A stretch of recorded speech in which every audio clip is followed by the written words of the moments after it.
Greetings, I'm Jeff Carter with Seattle City Club. Welcome to this virtual civic bootcamp on racial equity and systemic racism.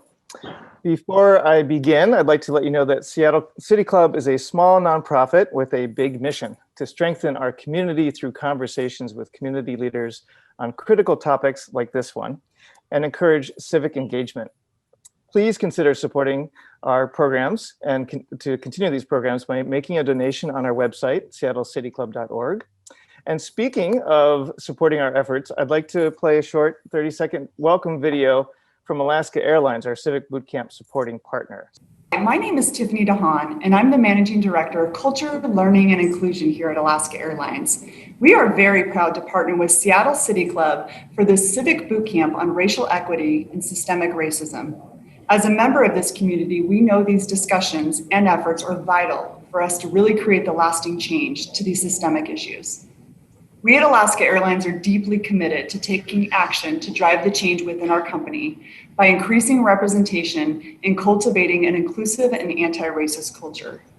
We will also advance racial equity beyond our operation by using our voice, our actions, our grants, and support to move our communities and our country forward.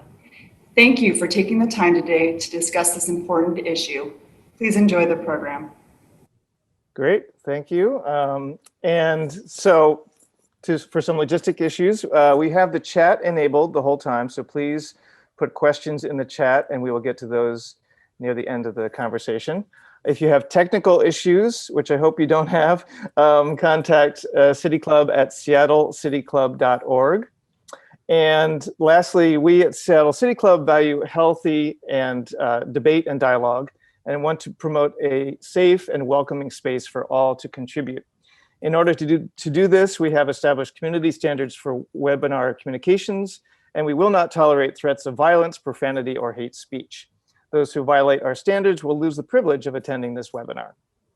So with that, we are very pleased to partner with Nikkita Oliver, co-founder of Creative Justice, who will moderate this conversation. And thank you, Nikkita, for taking this on, and you can take it from here. Thank you so much, Jeff. I'm really glad to be here today, and peace and good afternoon, community. I first want to acknowledge that I am here in Seattle, a city named after Duwamish Chief Seals on Duwamish land, and that the tribes around are the Duwamish, Suquamish, Tulalip, and Muckleshoot, and want to encourage everyone to find ways in which our recognition of our Native relatives meets our action. Some ways that you can do that is by showing up to organized events or protests by Native relatives. Monday is Indigenous Peoples Day. Or if you live in the Duwamish area, there's a Duwamish Longhouse, which is a recognized 501c3, and they do what is called the Real Rent campaign. So I encourage everyone to take our land acknowledgements to the next step of actually having action of supporting our Native relatives. In last Friday's webinar and in the 6 interviews before, we've heard community leaders' insights on the impact of systemic racism in Seattle and society generally. Today, we'd like to continue the conversation and focus on how we can address systemic racism and create systemic change.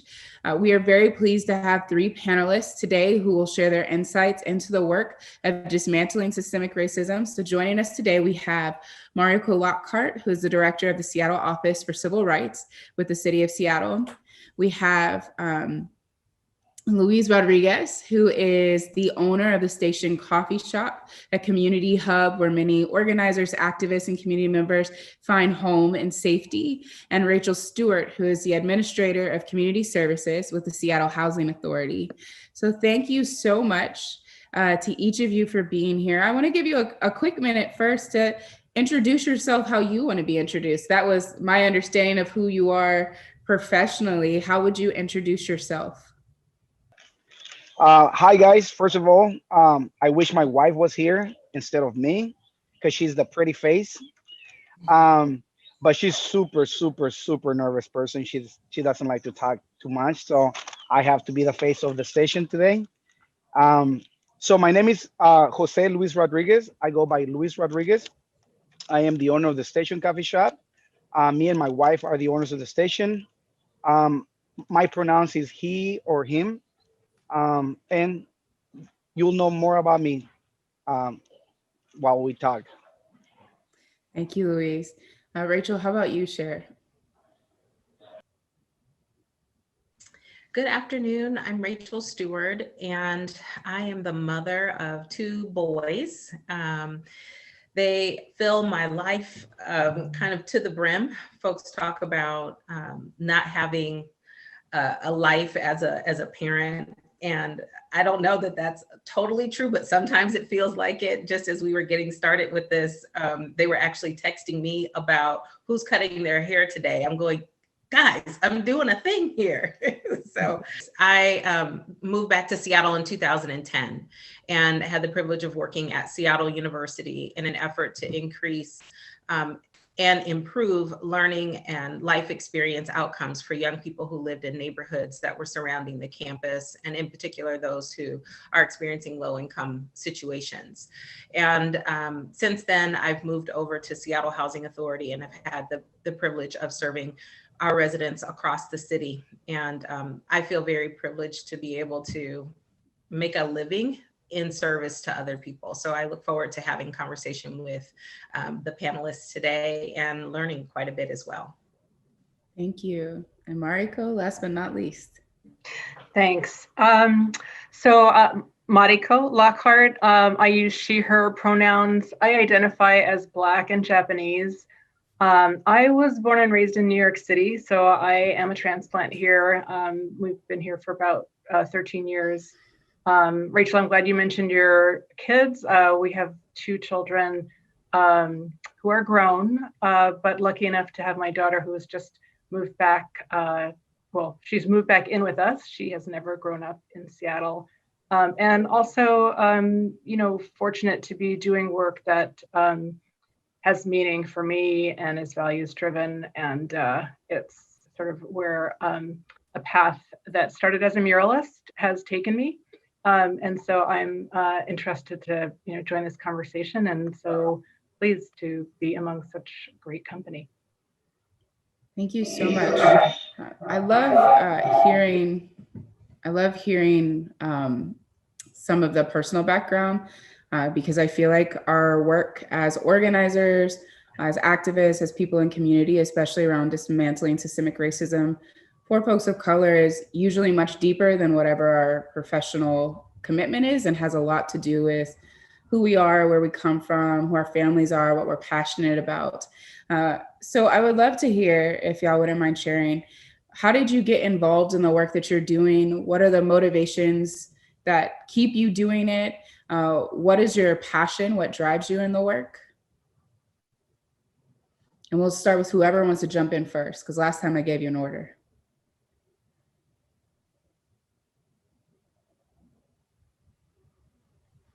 I'm happy to start. I can honestly say that I was raised in a family that has always challenged me. As a child, I was challenged to sit with my grandparents and my parents and speak to what I was observing on the news and in community. We had bookshelves full of outstanding authors. We had one TV, in our house, and I wasn't necessarily allowed to be in that room most of the time. And so I found myself looking and reading through the books on the shelves. And I was reading Langston Hughes as a 8 and 9-year-old. I was reading Maya Angelou as a 10 and a 12-year-old.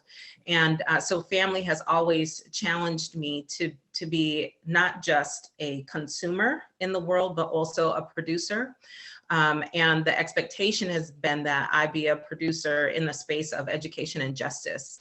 And that is where my passion is. I am the mother of 2 boys, but I'm also the sister of 4 brothers. And the challenges that we experience as African Americans in the world does not allow me to sit back and to just do nothing. And so I've always been motivated in that way. And I initially started out my education career looking to be a scientist, to be a healthcare provider. I wanted to go to dental school, was on path to go to dental school, but all throughout college, which, at this point was a very long time ago for me, I was working in public housing communities in New Orleans and connecting opportunities for education, but also to deepen the understanding of my fellow college students. And then later, once I graduated, I started working from my alma mater, and I worked in higher education up until 2 years ago, always connecting communities and campuses and leveraging the resources and the privileges that higher education institutions have to benefit the communities in which they sit. And that's been my understanding of what my role should be in community from the way that I was raised and the way that I was taught. I also benefited from attending Garfield High School. I benefit from having attended historically Black colleges for both my undergraduate and my graduate degrees. And so literally I have been taught and poured into my entire life to do exactly what I'm doing. And since I'm obedient and the elders don't let you slip, here I am. I'll jump in and go next. I actually love not going first because I've been getting such great and brilliant ideas from my co-panelists. So I mentioned my racial identity, Black and Japanese, and that has a lot to do with my formation. My father was Black, my mother was Japanese, and her family disowned her for marrying a Black man. And I did not meet my maternal grandparents until I was well into my teens. And so race and racial identity has always been part of what my family talked about and had to think about and had to deal with, even just within our own family, not just, plus, everything that happens in community in the external world. My father was a social worker, and his specialization was community organizing back when that was really more of a focus of social work, and a lot has changed in the field since then. And my mom was in early childhood education, so also really people-centered, and that was my upbringing was really focusing on people and who needed help and how do we help each other and support each other.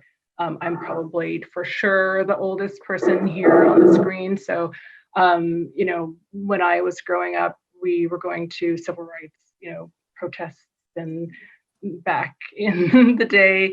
And so, I've just been, I think, sort of following my heart and where my interests lay. And I mentioned also being a muralist. My interest in muralism came as there was a mural movement, and it's evolved over the years, but there was a time when the idea of muralism was about bringing art into the streets and out of elite institutions like museums that are often expensive to get into. And it was also a democratic art making process, so not like the individual artist, but a way to bring in the collective of folks, whoever they were in the neighborhood or young people, to work on creating that art. So, that was my sort of way to reconcile my interest in studies in art with my interest in social activism. And that took me to Nicaragua in the 80s to join the revolution and to be a muralist there. It has been a long and winding path that brought me back to the States to work in youth development, where I was most recently until this, current position, youth employment, youth violence prevention, and youth dropout prevention. And so it all makes sense to me because one thing has led to another, but it is, it is a varied path.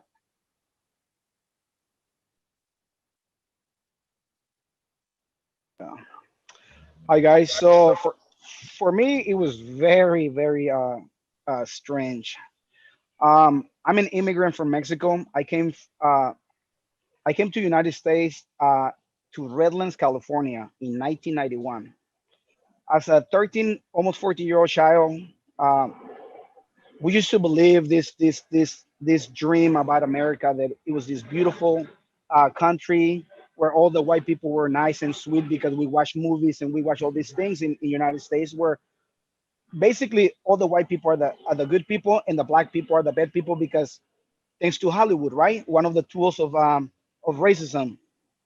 So we used to watch all these shows and used to think that it was the opposite, right? The white people are these amazing people.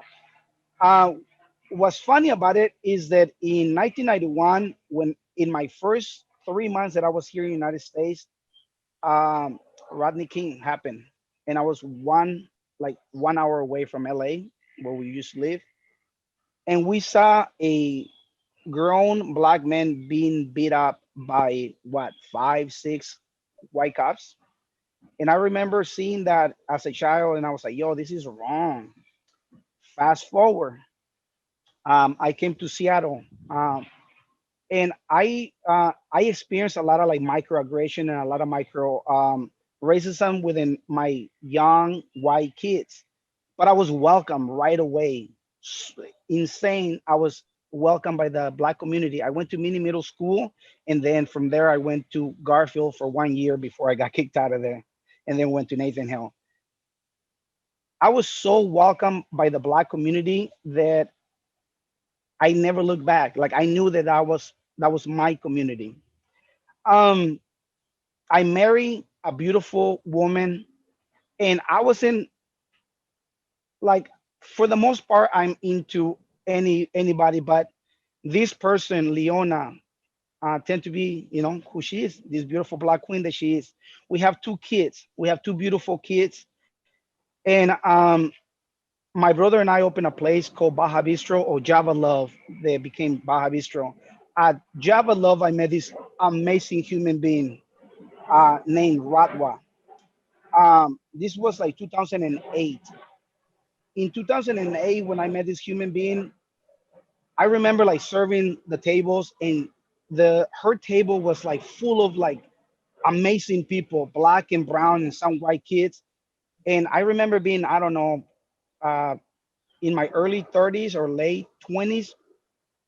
Um, and I used to listen to them, and she like she used to make me like I used to get chills listening to her about the activism and stuff. And I wasn't really that involved. I was more involved within like the Latino community than I was more involved, even though like I already had my kids, and even though I was with a black woman, I was very sheltered by all kinds, like white people and everything. I was like, okay, whatever, right? But then when I talked to her, she inspired me to like get more involved. Fast forward in 2013, Trevor Martin happened, 12, 13, 14, and that's when we went out in the streets. I had opened the station coffee shop, and Rodwell came and support me after they closed. And they closed 2000. Hidmo was closed in 2009. I opened the station in 2010, and all the community came to the station, and that's how I met you, Nikkita, out in the streets in 2004. And I never looked back. Never looked back. The station has been a coffee shop for our people. Um, and you guys know the rest of the station. We are here. I have 2 beautiful black kings, and I'm here for them, and I'm here for my queen, and I'm here for all of you guys. So that's how I started. Thank you. I love hearing the origin stories of family and passion, and what inspires people, but also what keeps people in the work of addressing systemic racism. It's not something that is going to be dismantled overnight. And yet at the same time, it's something that needs to be dismantled overnight. And it does require deep commitment. And I find that family and community are a huge part of that commitment and that passion. We're in the midst of 4 extreme crises. We're in the middle of a racial justice uprising, a global pandemic, an economic recession, and an ecological crisis, as the environment is essentially telling us, you all need to get it together or you're all going to be got. And so those 4 crises are really challenging us to figure out how we take our work of dismantling unjust systems to the next level. Because we know in all of these crises, Black, Indigenous, communities of color are actually taking the brunt of the impact, even though in the end, these crises really will do in all of our communities. in the work that you all do in the spaces that you serve community, how are you all, how are your organizations participating in or propelling the work of undoing racism for the communities that you serve? And I know that's a huge question, so go wherever you feel called to go with it. Okay, for me, I can only speak from the food industry, the restaurant industry, that is very important for our community. My way to show my love and support was hiring the marginalized folks, uh, hiring, being very intentional with who we hire, and we hire mostly Black and brown folks. We have had some white folks that have worked for us, but they're very, I mean, they are some badass white folks. The folks that will put their themselves in front of us if that would have to happen, right? Um, and you guys know, some of those. I don't know if Nikkita, Matt Watson, Specs. So he worked for us, and I don't like to say that they work for us because the station is such a laid back coffee shop that is like, even though they're working, it's not like working. Um, so definitely being very intentional with the people that we hire, being very intentional with the things that we put in our social media, calling out the politicians, the cops. Um, that's what we do, and we are very vocal about it. Uh, Unfortunately, sometimes we are too vocal about it to the point that we have lost a lot of customers. Um, and this is like before COVID-19, um, because they want us to just make coffee and be quiet, right? But we're not going to do that. So that's my way of helping and being part of my community. We also have opened the doors for a lot of the homeless folks, um, which right now I'm pretty sure we have even more homeless folks in King County. But we had a food pantry, and that was our way to like give back to our community. Rachel or Mariko, which one of you want to jump in? Go, Mariko. Sure. And I love hearing Luiz talk about the station and the work. It makes me feel very envious. I, am in city government, and so fortunate to be in the space I'm in, the Office for Civil Rights, and to have just an amazing and powerful team. It's also a team that is mostly people of color, majority Black, and that's a very unusual space in the city of Seattle as far as departments go. So we just have a lot of leadership throughout my office, and I have learned an incredible amount just since coming into this position. What we do from our space to advance racial equity has a lot to do with the internal work that happens within city government. So City of Seattle has about 13,000 employees and 30 executive departments. And an executive department, that just means that those departments report to the mayor. And so part of our responsibility, our duty, our role that we hold and with power is to coordinate the Race and Social Justice Initiative. And that means a number of things. It's providing support to all of the anti-racist organizers throughout the city. Our RSGI team provides them with support and coordination and convening. Also, they provide training. We have a number of trainings that we offer city employees, from a foundational training to give people a basis, a foundation of understanding historic and current racism, to internalized racial oppression trainings for people to explore their own internalized oppression. And we also have a policy team that works closely with our electeds, both the mayor's office and also city council to provide counsel and support and advice as policies are being investigated and explored and then finalized. We provide a leadership, a kind of a anti-racist leadership training called Core Team, so citywide organizers for racial equity, and that's a cohort of folks that are supported by our team in a learning engagement over the course of a year.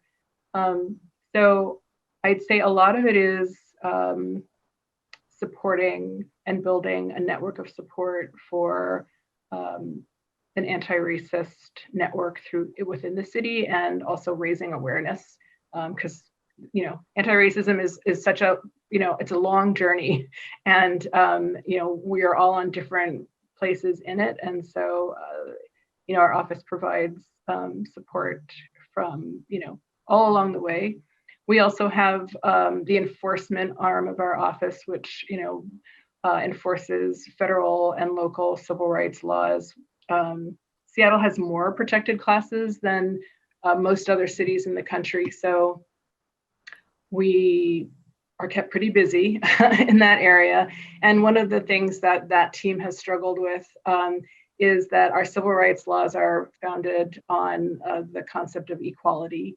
And as an organization, our department is really seeking to move toward and fight for equity. And so with that kind of attention within the work, our enforcement team has done a lot of deep dive strategizing and self-reflection to identify ways to provide a different kind of service. So we'll always provide enforcement and investigation for civil rights claims, but also looking for ways to provide other options, more restorative ways for people to resolve their complaints, which largely would include mediation, but other ways to bring folks together so that they find some resolution and some healing, which the investigative process so often doesn't. So those are the basic functions of our office and how we're sort of positioned and work toward racial equity. So Seattle Housing Authority is a significant houser throughout the city of Seattle. We provide housing and housing supports for approximately 36,000 people across the city of Seattle. The division that I am responsible for is the Community Services Division. And our work is to do essentially advance the efforts that occur inside of a home. So my counterparts within the organization make sure that the walls, the floor, roof, and the ceiling are set and strong, that folks have the dollars that they need to be able to remain stably housed. The work of my division is to ensure that the people part, the heart of SHA, is intact. I am very proud to say that the Housing Authority has had a race and social justice initiative for more than 10 years now. And we have a board of commissioners and an executive cabinet that are all committed to working towards an anti-racist future and pushing for that in the present. What that looks like for us, and I'll speak specifically to my division, begins in ensuring that my team, I have a team of about 18 people, are strong, knowledgeable, and know how to trust and do trust one another. Because as Nikkita was saying earlier, the work is not going to happen quickly, although it needs to, which means that it's going to be difficult and there is disruption that comes along with that.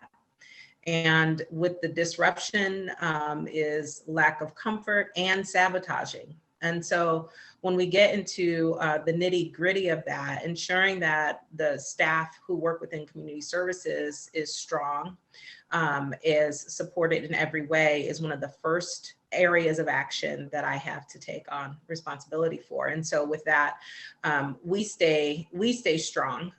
We meet and support one another regularly, participate in peacemaking circles with one another as a standard. We focused on restorative justice with our young people and with adults. We seek supports and service for folks before we start looking at pushing folks into a space where they could experience something punitive. And what does that mean? Because community services is just that. My work is to make sure that resources are available first, and that in working with colleagues across the agency, we're having conversations about what support looks like always and first for the varying different demographics that we provide housing for. And so in that way, we have increased our investments in education and youth development by already $500,000 in the last year.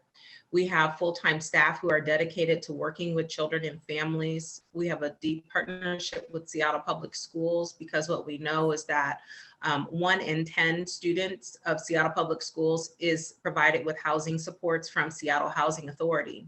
And so with that, if we're able to work closely with teachers and families to help young people reach their goals, we are beginning to dismantle systemic racism.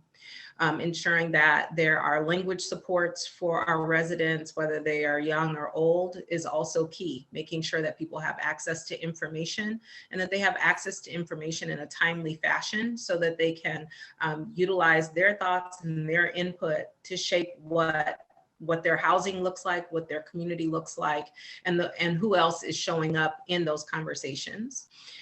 We are also doing significant amount of work to increase access to health supports. So always looking at ways to make sure.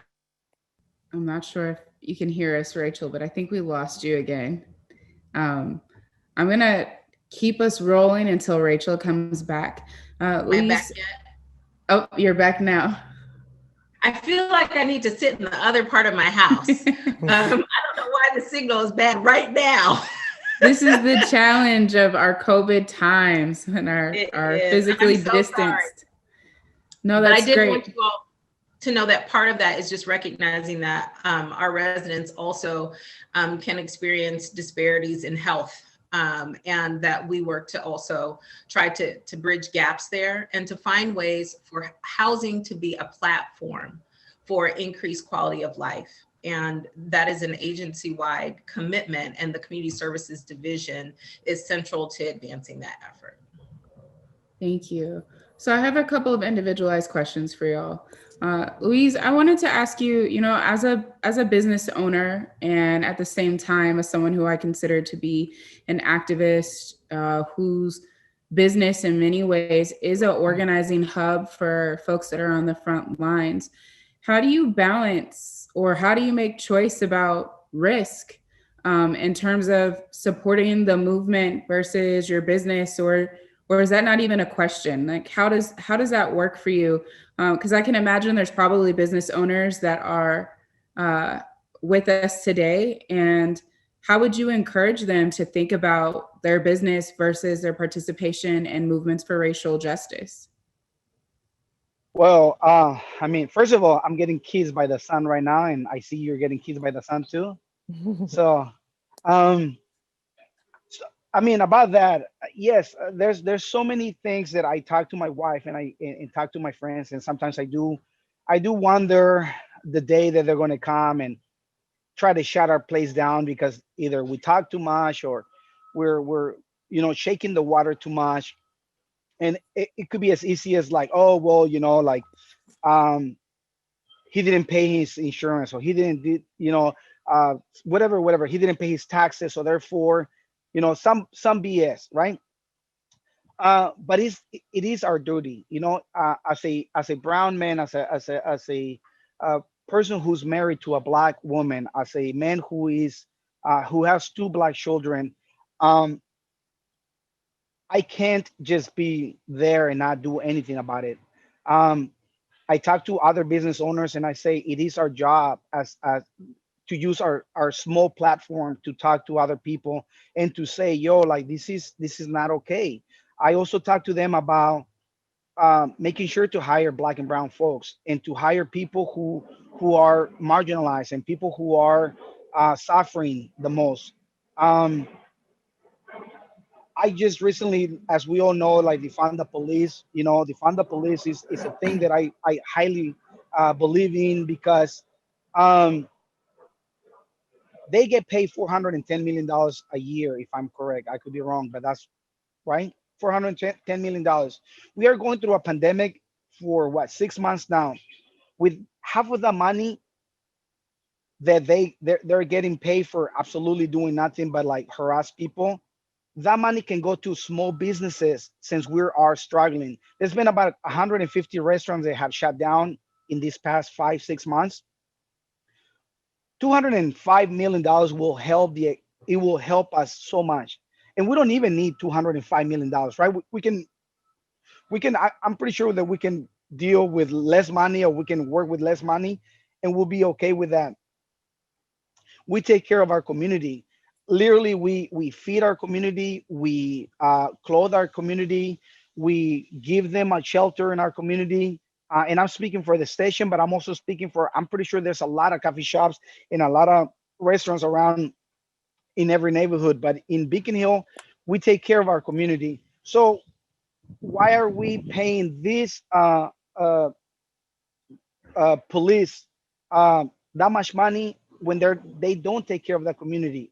So I think that defund the police is something that we strongly believe in, and that's our way, and we believe in that. And I know that that's dangerous for the station to even say that, but you know what? We don't care. I mean, if they come and shut us down for speaking too much, I can do something else.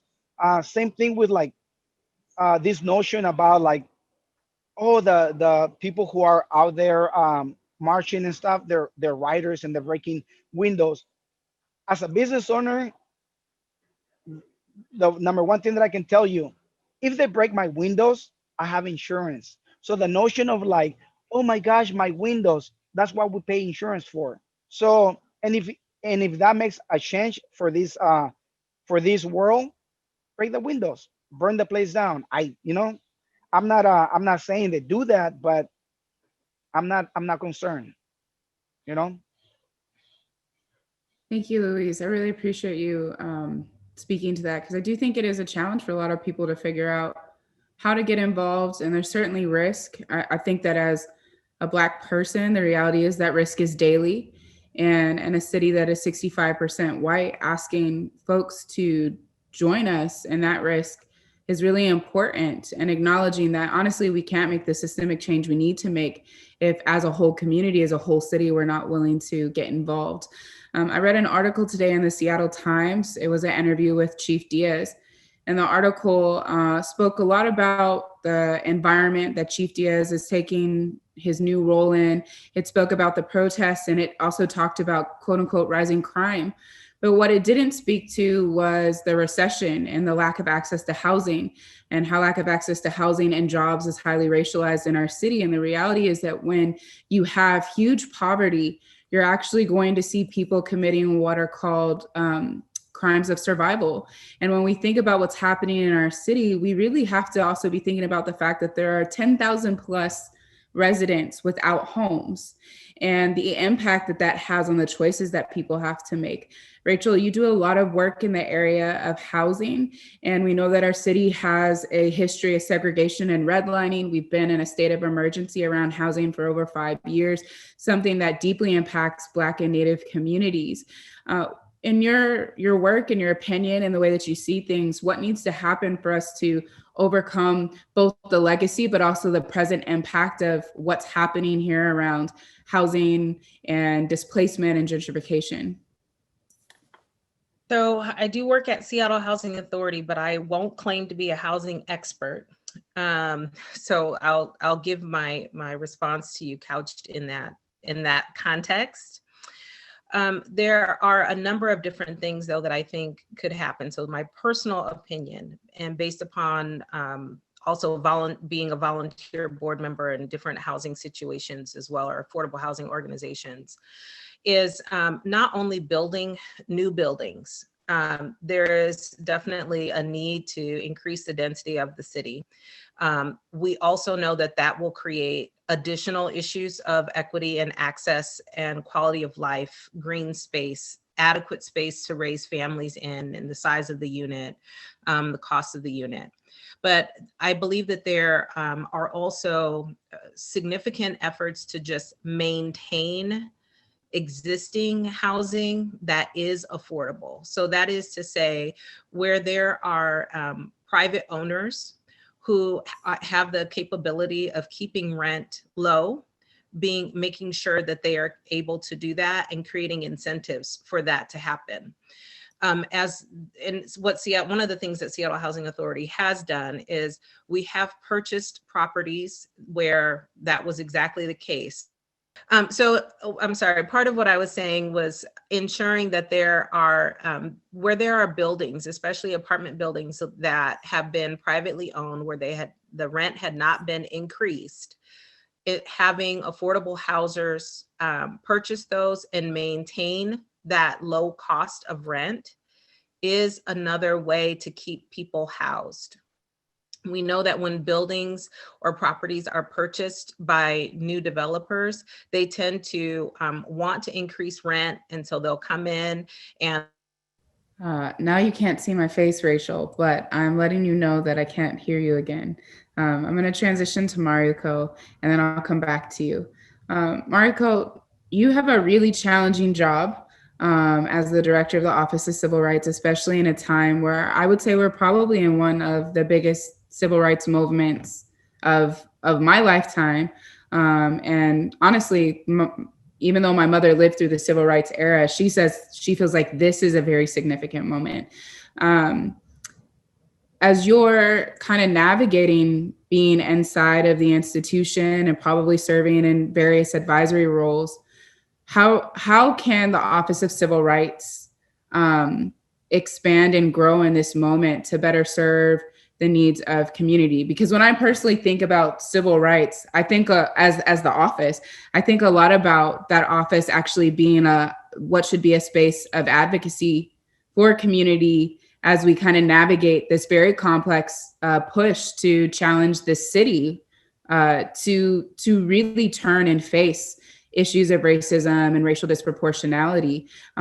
What are some ways that you see OCR expanding or being able to better serve that mission? Or are there things that OCR needs to be able to do that? That's a great and challenging question, Nikkita. Well, first, I would say I have worked for the city before. I led the Seattle Youth Violence Prevention Initiative, and this, since 2018, is my first time being in a department director position. And I say, certainly with that, there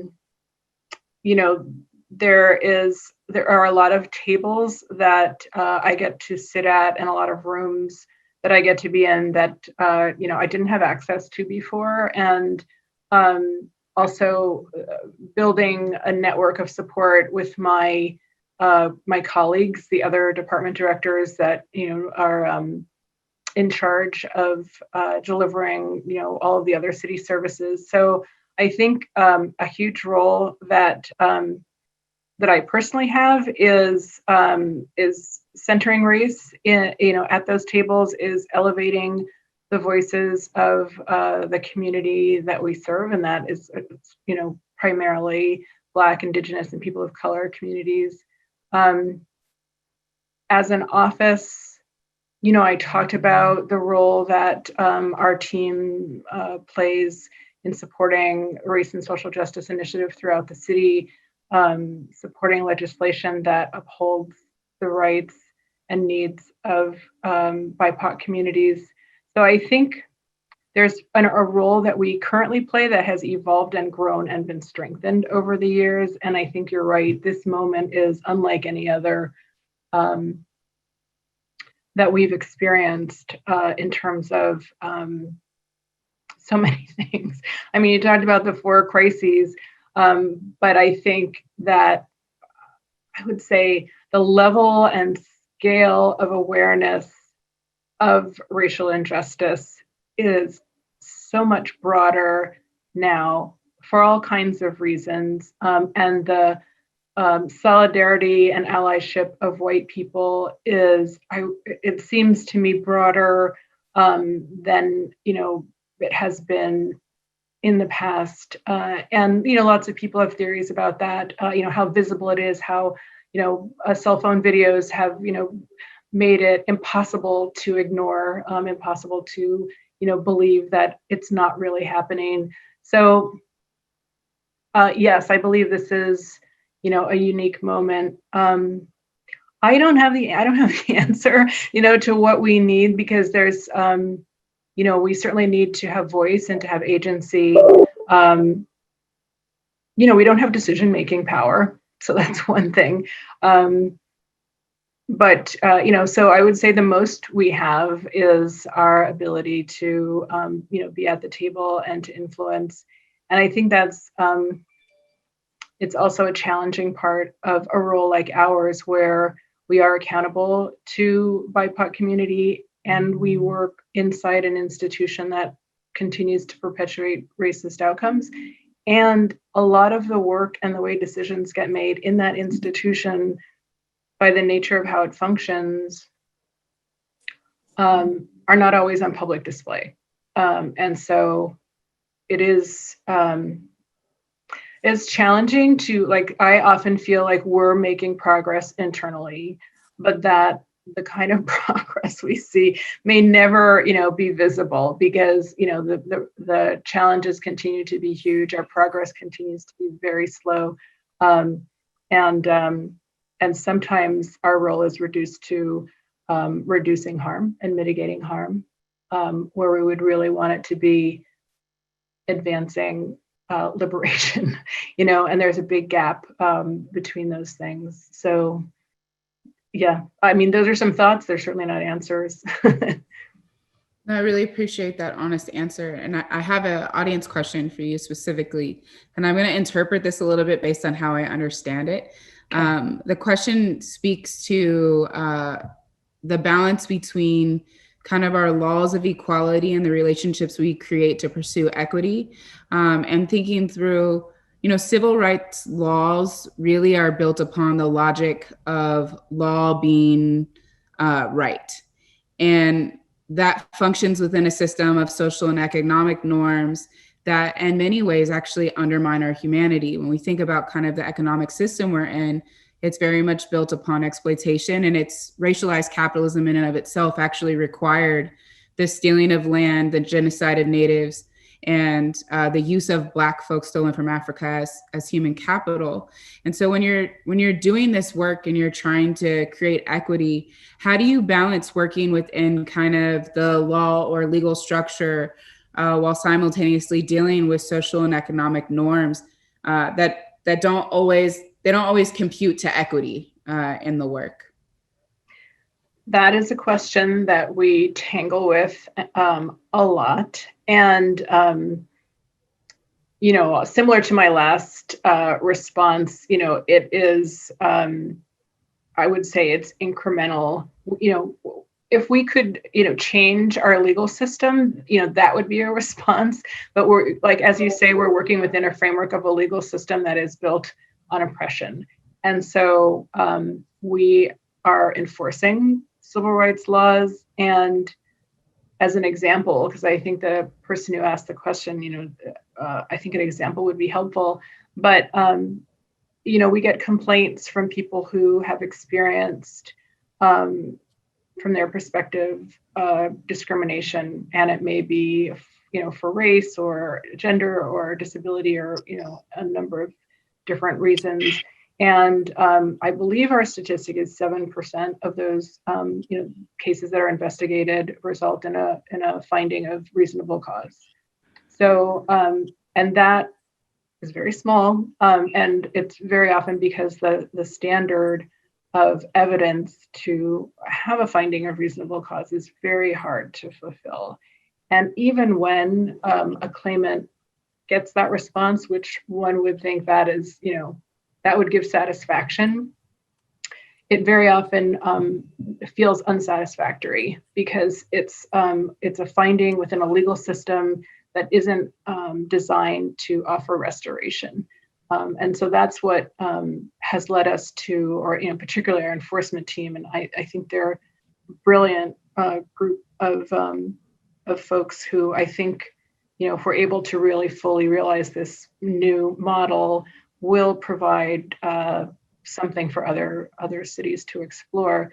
This idea that what people are looking for is resolution that addresses the harm, and that may be sometimes bringing them together with the respondent and having some healing or mediation.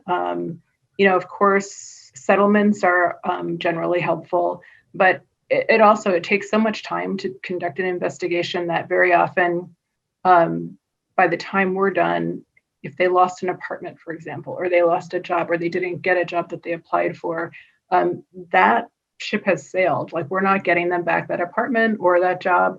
So yes, we're trying to explore other ways, because those are examples that show the limitations of the law and the process within which we have to work. Thank you. I know that was a huge question. We could do a whole class on trying to figure that out, but I deeply appreciate the answer and the question. We have 7 minutes left, and Rachael has joined us by phone. I want to just close out with kind of a larger open question. And the question is, what needs to happen in Seattle? We are entering 130 plus days of protest. We are in the middle of a massive budget battle. There are, as Luiz brought up earlier, there is a lot of discussion about police and defunding the police and what is public safety and how do we fund it. And there's going to continue to be lots of need as we're still dealing with a global pandemic. Many businesses are not able to fully open, and lots of people are out of work, and we still have a housing crisis. What do you believe Seattle needs in our last 6 minutes? And we'll start with Rachael, and then we'll go to Luiz, and then we'll close with Mariko. Well, first, thank you all for your graciousness as I tumble through technology challenges. I'm not sure exactly all of what's going on here. Seattle needs courageous people in every space. One of the things I've always encouraged people to do who are in positions of influence is to recognize the position of influence that they're in, to not diminish the power that they actually have available to them, and to recognize the positive that can come out of that as well as the negative. The time is always now to call the question. It can be unnerving to sit in the midst of folks and be the unpopular person in the room who says, I'm sorry, I see white supremacy acting out right here, and we can stop it right now. And it is that. It is, people talk about it's the system, and the system is made up of people making one decision after the other. And we have the power to make different decisions all the time. And that is what the bravery is. That's what the courageousness is. And sometimes that's about money. Sometimes it's about interpretation and analysis of policies and understanding of data. And sometimes it's about making a tough decision and waiting a moment to see how it also works out. There are multiple examples that I have from my own life, professional and personal, where I had the opportunity to make a decision that would create maybe a positive thing for me right away, but in the long run was going to be a better outcome for others and myself. And having the patience to wait, the courageousness to wait is key and is critical. And it's considering the other always, recognizing that work is an everyday thing. It has to be actually a part of your life calling to consider the other.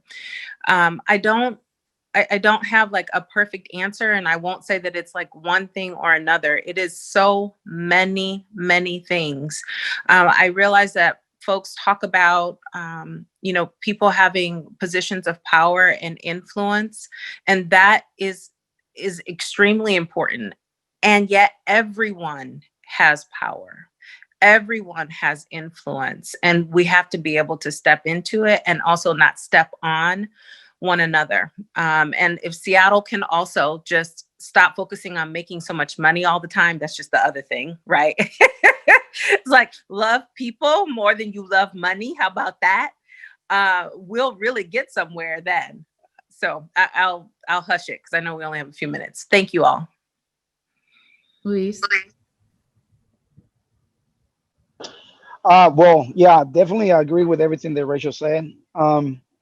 We definitely need, we live in the city, one of the richest cities, richest states in the whole nation. So we all know that there's tons and tons of money in this city, right? I think that if some of those people with all the money will help the people with no money, will be great. I also believe that we need more people in power or in politics who are Black. I don't think we have that many, if not, right? I think we need a mayor. It will be a Black woman. That would be great. I think that we need more, and we don't need politicians. We need more activists, people who understands us, the people. Um, that will be, I think we need less less white people who knows the language and they can talk the language and say all these great things, and they know all the activist words and all these words that we understand and blah blah blah. We need people who can follow through, not only just talk the talk but actually walk the walk. I think we need people who are less scared of the system. We need people who are willing to risk it all. We need people who are okay to lose it all for us, and not gain all the money for them, but be one of us. And I think that we need we need to support Black and brown businesses, but mostly Black businesses because there's not that many. I think we need to invest on those few Black businesses that we have in Seattle, and also create more businesses for Black businesses. I think I have to talk really quickly. You don't need to talk really quickly. Okay. We have a little bit of time. Go ahead. Well, I wanted to, and these are beautiful answers. I wanted to build on something that Rachel said, the idea of being able to name white supremacy culture when we see it, and the need to be courageous. And also, a question that's coming to me through the chat on our racial equity toolkit. And one of the ways that we can name white supremacy culture, not just name it, but also actively work to dismantle it, is by using a racial equity analysis in the decisions that we make wherever we are, right? And for me, it's within government. And that's one of the things that we support all of our departments with, and City Council and the Mayor's office. And so I would just say that is one thing that we can do, is use that racial equity toolkit, and or a similar racial equity analysis for the decisions that we make, because every decision that we make, like you said, Rachel, every decision that we make has an impact and has a racialized impact. And so we need to be able to pause and take those steps to make sure that we are taking into account who's going to be impacted, who will benefit from those decisions, and who will be burdened. Thank you so much to each of you. And I will just add, I think Seattle needs imagination. In all of the conversations that we've been having around public safety and living in a world where armed police are not our immediate response to harm, I think that we have to be able to imagine a place where people are fed, they are housed, they are well cared for, have access to healthcare, have access to education, opportunity, and employment as needed and wanted. And I think in a place like Seattle, especially in Pacific Northwest, we have so many resources. We have so much opportunity to actually create a world where those things are possible. It's right at our fingertips.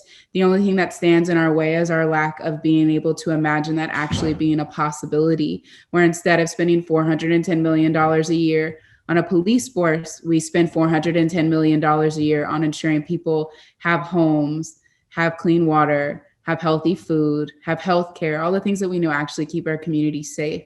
And I know for some of us, that's a challenge to imagine, but I'm pretty sure that if we were to poll the folks that are on this call, many of you actually have homes and have food and have health care. And that is actually why you're able to live safe the way that you do. Many of our residents in Seattle don't have those things, but I don't think it is far out of reach for us to be able to make that happen. We just have to imagine it. James Baldwin says that everything you face, you cannot change, but you cannot change something until you face it. So if we really seek to undo institutional racism, to dismantle systemic racism, then we will turn and we will face it. And we will, as Rachel was talking about, the same way that we move to make money, we will move with even more passion to dismantle systemic racism. So thank you so much for joining us today. I'm not sure if one of our Seattle City Club folks will come and close it out, but I'm really honored to have shared space with each of you and to have this conversation. Thank you very much, Nikkita. And thank you all to our panelists, Mariko, Luiz, Rachel. I very much appreciate the time you've taken today to really enlighten us about, your experience, your personal experience and your professional work. So thank you so much. Thank you to all the participants who took time out of your day to hear about this important conversation. Please check out the workbook that I sent ahead of time in the interviews. There's 6 interviews with community leaders that are fantastic. The workbook has a lot of information on how to support Black-owned businesses and BIPOC community members in their work. So please do check that out. And we again have to thank Alaska Airlines as our Civic Bootcamp supporting partner. And join us on October 22nd for the next Washington State Debate Coalition debate with the Lieutenant Governor candidates on October 22nd. So with that, take care, everyone, and stay safe. And that's it. Thank you.